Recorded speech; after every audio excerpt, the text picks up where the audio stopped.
আসসালামু আলাইকুম dear friends. চক্রবৃদ্ধি মূলধনের এই চমৎকার প্রশ্নটি 43তম বিশেষ পরীক্ষায় এসেছে।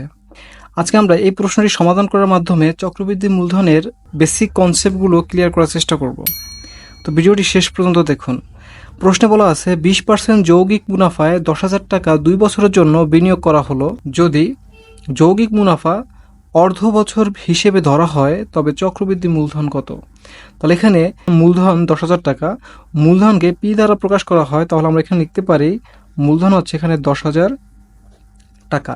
তাহলে এন আছে কত? এখানে 2 বছরের জন্য বিনিয়োগ করা বলা হয়েছে, তবে একটা এখানে শর্ত দিছে অর্ধ বছর হিসেবে ধরা হবে। অর্ধ বছর মানে হচ্ছে 6 মাস অন্তর অন্তর মুনাফা দিতে হবে, অর্থাৎ বছরে 2 বার মুনাফা দিতে হবে। তো এক বছরে যদি 2 বার মুনাফা দেওয়া হয় তাহলে 2 বছরে মুনাফা দিতে হবে 4 বার। তাহলে এখানে আমাদের এন ধরতে হবে 4। বিষয়টা কি ক্লিয়ার? তো এখন তারপরে বলা আছে আর হচ্ছে ইন্টারেস্ট। তো ইন্টারেস্ট দেওয়া আছে এখানে 20%। তো 20% হচ্ছে এক বছরের জন্য, যেহেতু এক বছর 2 বার মুনাফা দিতে হবে, তার মানে এখানে 20%কে আমাদের 2 দ্বারা ভাগ করতে হবে। 20% ভাগ হচ্ছে 2, কাটাকাটি করলে হয় 10%।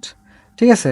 এখন চক্রবৃদ্ধি মূলধনের সূত্র হচ্ছে সি সমান সমান পি ইন্টু 1 প্লাস আর পাওয়ার হচ্ছে এন। তো এটা হচ্ছে চক্রবৃদ্ধি মূলধনের সূত্র। তো আমরা এখানে মানটা যদি এখন বসায় দিই, পি এর মান দেওয়া আছে 10,000, 10,000 লিখলাম।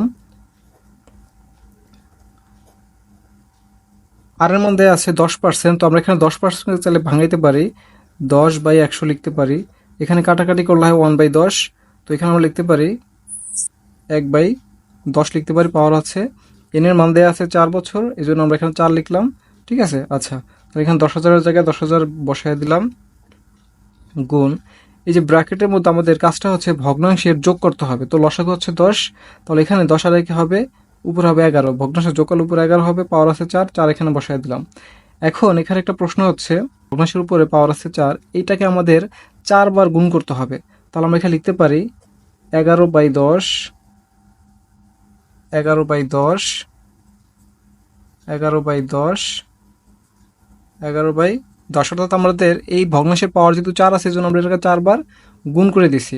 এখন আমরা যদি কাটাকাটি করি, এই শূন্য শূন্য কাটা যায়, এই শূন্য শূন্য কাটা যায়, অর্থাৎ আমাদের সবগুলো শূন্যের সাথে সবগুলো শূন্য কাটা যায়। তো এখানে 4টা 11 আছে। তো আমাদের এখানে উত্তরের ডিমান্ড অনুযায়ী সকল সংখ্যার উপরে পাওয়ার আছে 4 দেওয়া আছে, অর্থাৎ 12-র উপরে 4, 11-র উপরে 4। যেহেতু এখানে 11 4টা আছে, তাহলে আমরা এখানে দেখতে পারি একটা 11 লিখে, যেহেতু 4 বার আছে, আমরা এখানে পাওয়ারটা 4 বসায় দিতে পারি।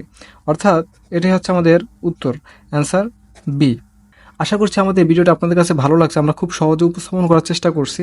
আমাদের ভিডিওটি ভালো লাগলে আমাদের ভিডিওটিতে একটা লাইক করুন, কমেন্টস করে জানান কেমন হয়েছে। এরকম ভিডিও কি আরও চান কিনা সেটাও কমেন্টস করে জানাতে পারেন, এবং চ্যানেলটি সাবস্ক্রাইব করে বন্ধুবান্ধবের সাথে শেয়ার করতে পারেন। ধন্যবাদ।